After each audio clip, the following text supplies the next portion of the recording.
Hi there guys, I'm Danny, and welcome to this episode of All Monsters Go to Space.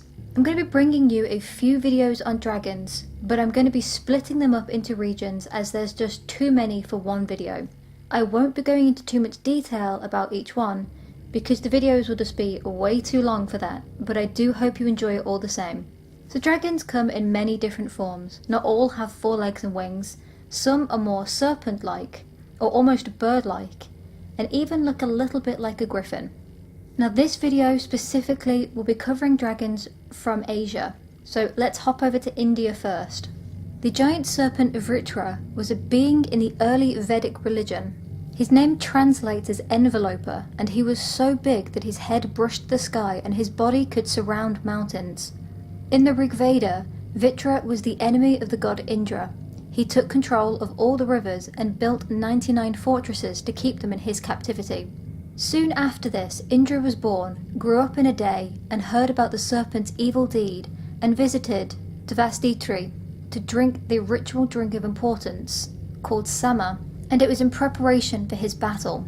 When Indra was ready, Vishnu took 3 great strides to create a battlefield, and Vritra attacked first. In retaliation, the god threw the serpent, defeating him and destroying the fortresses at the same time. There is a slight variation of this story in the later piece of the Mahabharata, and basically it just kind of varies on how long the battle between Indra and Vritra took. It wasn't over in just one throw. So heading over to Tibet and Bhutan, they have the Druk, or the thunder dragon. This being is wingless, as are most Asian dragons, and it's elaborately scaled. Its roar was said to become thunder. You can find a depiction of this dragon on the Bhutanese flag, as it is also their national symbol, and the jewel it holds is meant to symbolize the wealth of the country. So next we're traveling to China. They definitely have quite a few different ones here, so I'm going to start with the Yinglong, or the winged rain god. He is mentioned in the 3 sovereigns and 5 emperors myth, and especially the one of the Yellow Emperor. And it's also in the Huainanzi Fuxi, where Yu and Nuwu's chariots were pulled by 2 Yinglongs, and another character, Huangdi, was said to have called a Yinglong from a puddle and rode its back to heaven.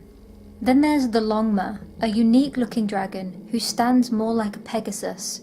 It is a winged horse that is covered in scales, and these beings can be spotted throughout classic texts. The Bamboo Annals told of a Longma who brought the throne to the character Shun. In another text, it was said that the Heitu, or the Yellow River chart, was given to Fuxi by a Longma. The Shiyiji of the 4th century reports that a carriage being drawn by these creatures carried Emperor Mu of Jin, and then in the 10th century in the Taiping Imperial Reader, a Longma was spotted in 741, and everyone thought that it was a positive omen connected to Emperor Xuanzong of Tang. And up next is the Sulong, also known as the Torch Dragon. Another unique one in appearance. It has a serpentine body and a human face, and it was red in colour.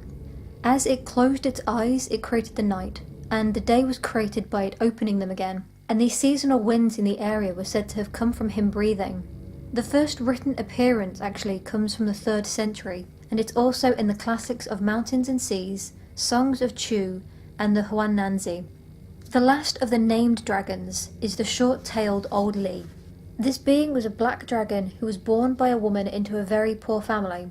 She fainted when she saw him, and his father hit him with a spade and cut off most of his tail.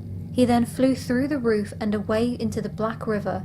On his mother's birthday, he returns home bringing rain with him. The Korean dragon, the Mugi, I've actually already done a video on, and all I will say is that the only difference between this dragon and the other East Asian ones is that it has a longer beard. All dragons are intelligent, and most are connected to rains, drafts and water. So hopping over to Japan next, another culture with many different types of dragons.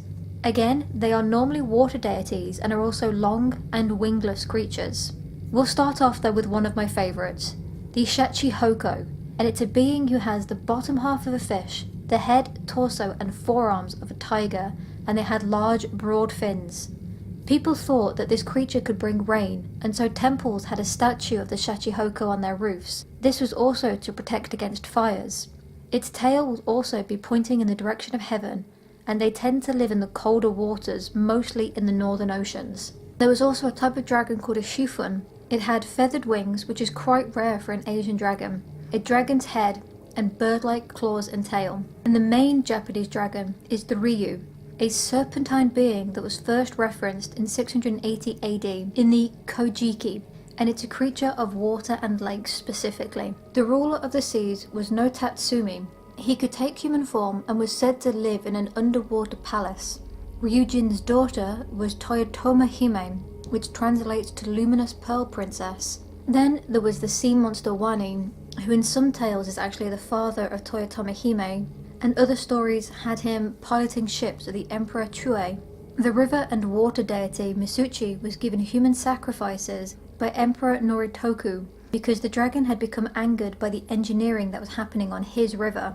Kiyohime was a waitress in a tea house whose love was rebuffed by a young priest that she adored, and in her despair she studied magic, transformed into a dragon and killed him. You know, as you do. If someone breaks your heart, become a dragon. There was also the 9-headed dragon, Kuzuryu. It was worshipped at the Togakushi Shrine in the Nagano Prefecture. In Vietnam, their ancient origin myth said that people were the descendants of a fairy and a dragon, and this creature, like with most, will bring rain, therefore representing the prosperity. From Buddhistic Japanese legends, there was the Hachide Ryo, the 8 great Naga kings who came together to hear Buddha speak, and there was one specific Naga called Mucharinda, and he was a great cobra who protected Buddha.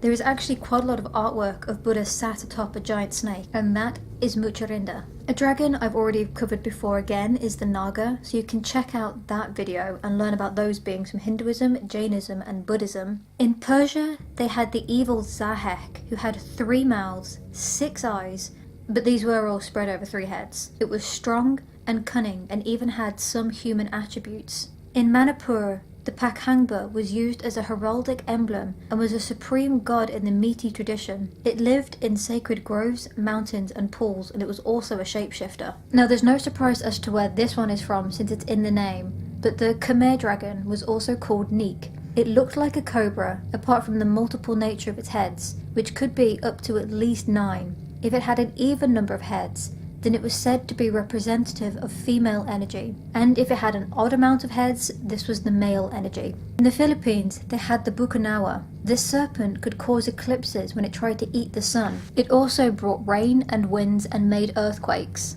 It has a looped tail and lives in the sea, the sky, or the underworld, or at the very least is able to travel with ease throughout all 3.